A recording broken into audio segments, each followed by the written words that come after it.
the lawyers here will know what the Socratic method is, because that's what's taught in first-year law school to students in every law school. The Socratic method means a very detailed discussion of the meaning of text, in that case, legal text. In other words, what can the text mean, the various ways of doing that. Since 1974, I've been teaching a course on Jewish law at the law school at UCLA, and originally with Professor Arthur Rosette, Alav Shalom, and then in the last 20 years or so, I've been doing it on my own. In the year before COVID, one of my Jewish students, invited some of his fellow Jewish law students at UCLA and some of his non-Jewish law students at UCLA to their Seder. And after, you know what we do at a Seder, right? We unpack the text of the Haggadah in all kinds of different ways. And at the end of the Seder, one of his Christian friends said to him, "Now I understand why Jews are so good at the Socratic method. It's built into your religion." And the thing I think that is important there is that what we take for granted, this method of looking at texts and interpreting them in a whole variety of different ways. The rabbis actually say, Shivim panim la Torah, there's 70 faces to the Torah.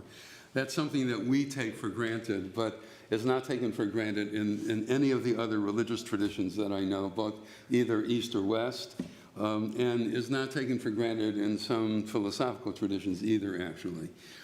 This is one way in which the Jewish tradition differs from other traditions. And what I want to do, since I would imagine that you all spent 2 nights unpacking that text, what I want to do is zoom out and talk about some of the big differences between our religion and others, and between our religion and some secular philosophies, because what's true about the differences among the various religions of the world is also true about the secular philosophies of the world, Western liberalism, communism, existentialism, and so on, right, where they give you very different pictures of who you are as an individual and who you should strive to be, and also who you are as a community and who you should strive to be.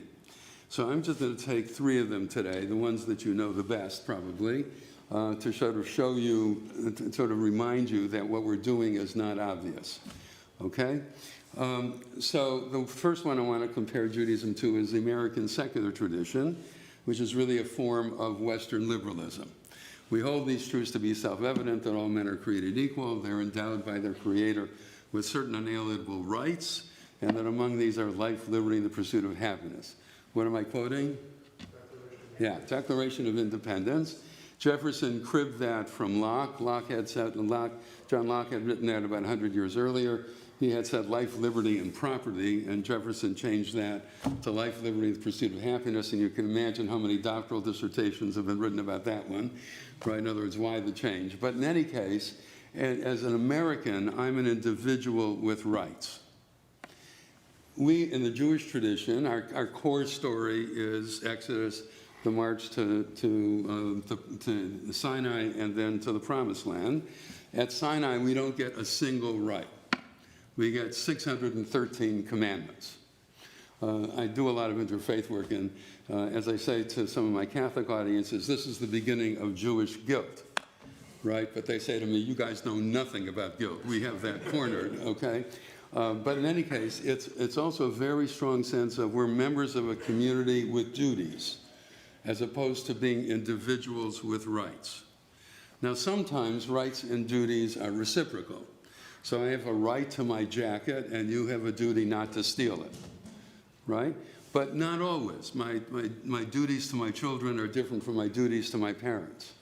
My duties to my country are different from my country's duties to me. So rights and duties are not always reciprocal. And more importantly, if I get up in the morning and I'm an individual with rights, then the world owes me. But if I get up in the morning and I'm a member of a community with duties, then I owe the world. So it's a whole different perspective on who I am and what my relationship is and should be, to other people. That doesn't mean that there are not overlaps. There are, in fact, a number of overlaps between American ideology and Jewish ideology, one of them being that the individual is taken very seriously in the American tradition because we are born with inherent rights. In the Jewish tradition, because each of us is created in the image of God, right? Very different reasons that get to a respect for individuals, which, by the way, does not exist, for example, in communism, right? Where the state really takes precedence over any individual rights. It doesn't exist in Buddhism either, where the whole notion that we are an individual is an illusion.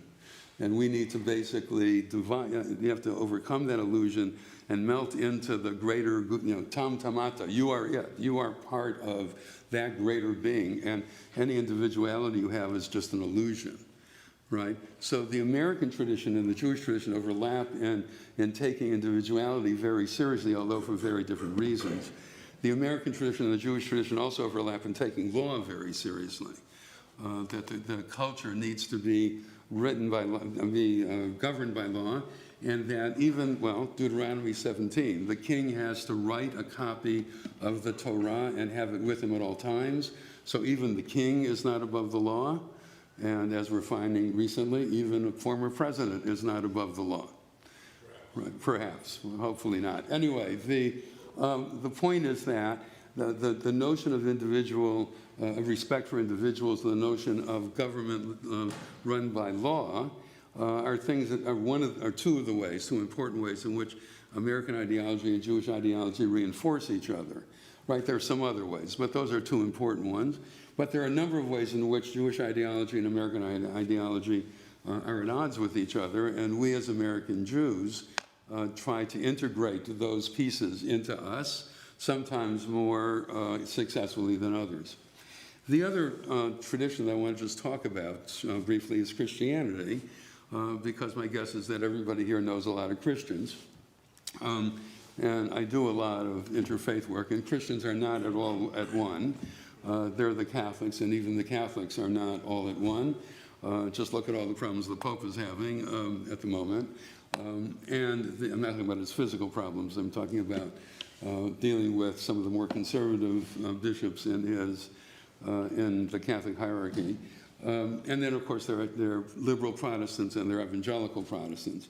But for all of them, if you again think of their primary story, it's the crucifixion and resurrection of Jesus, right? So the central thing on their radar screen is that I'm an individual who sins. I've been born with original sin. That is, there's sins in my very origins, my DNA, as it were.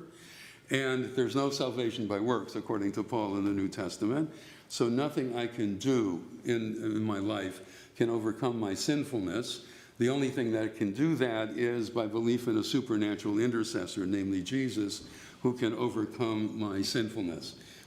So one of my very good friends is Richard Mouw. Richard Mouw, I first met 30 years ago or something. He was a philosopher at Fuller Theological Seminary. Fuller Theological Seminary is the third largest Protestant seminary in America. The two largest are Baptist seminaries in Dallas. This is in Pasadena. It's an evangelical seminary. Richard is really smart. He has a PhD in philosophy from the University of Chicago. He is also among the most well-read people I've ever met. Part of me says, but he is also a very committed evangelical Christian, right? So we have had many conversations, and he really is interested in things Jewish, and had me come and talk to the student body and the faculty there and all kinds of things during the 20 years that he was president. So I've gotten to know him quite well, and almost every fifth sentence is, there's human sinfulness again. And I said to him, Richard, lighten up. Human beings then do some really bad things, but they also can do some really good things. And if you want to have a really accurate way of understanding the human being, is that there's a range of us, and there's a range of the things that each one of us does. But you see, that's a very different, being born with original sin is a very different understanding of who we are than what you get in the Jewish tradition, where we're born with a self-serving instinct, the Yetzer Hara, and then later we developed an altruistic instinct, the Yetzer HaTov. we immediately, according to the rabbis, have the self-serving instinct. Just look at an infant, me, me, me. Actually, we have some very good psychological evidence that infants don't even realize that mommy and daddy are separate from themselves until about the 3rd month of life, right? They're just extensions of me, right? And it takes a while to develop the altruistic instinct, 13 years, the rabbis say, hence bar and bat mitzvah around that time. And from that time on, it's a tug of war between those two. It's the need to balance the self-serving in you and the altruistic in you. And the reason why the altruistic is called the Yetzer HaTov is because you're more likely to do good things when you're trying to do good things for other people, and more likely to do bad things when you're doing self-serving things. But you need to do self-serving things. Your life comes first, the Talmud says. Right? It's sort of like what they tell you on the airplane. First put the mask on yourself and then try to help others, because if you don't survive, you can't help anybody else. Right? So you need to, chayecha kodmim, as the Talmud says, your life comes first. And you have to make sure that you take care of that first. But then you also need to help others. And that's that kind of balance between the self-serving and the altruistic part of us is how the Jewish tradition understands us. Right? We're not born with DNA of sinfulness or virtue. We're not born with either original sin or original virtue. We're born with the ability to do both and the need to try to balance those things. That's and notice, by the way, it's an individual on a cross in the Christian way of understanding things. So the individual, and only the individual can be saved or damned. Right? Whereas in the Jewish story, we leave Egypt as a community. And it's as a community that we either prosper or suffer. Right? It's as a community at the Golden Calf and at Mount Sinai and all of that we all suffer. There's a much more communitarian sense in the Jewish tradition of who we are, a much stronger sense of being connected to family and community in the Jewish tradition than there is in either the American secular tradition or in the Christian tradition. I've been on the Beit Din for a lot of people who convert to Judaism, and we ask them, why are you interested in converting? Sometimes it's because they fell in love with another Jew, and that's okay as long as they also fell in love with Judaism by the time they convert, right? But what are you interested in? The two things I hear most often are, number one, a strong sense of family and community in the Jewish tradition, which they did not have a sense of, presumably, in whatever tradition they're coming from, usually Christianity. And the other, the ability to ask any question, right? Now, these are things that we as Jews take for granted, but I think one of the things that we need to appreciate on a holiday like this, in which we celebrate and talk about maybe endlessly the meanings of this central story of our tradition, we need to understand that it's not obvious, and that other traditions of the world, created by smart and moral people, have understood individuals and communities very differently from the way that our tradition does. Chag Sameach.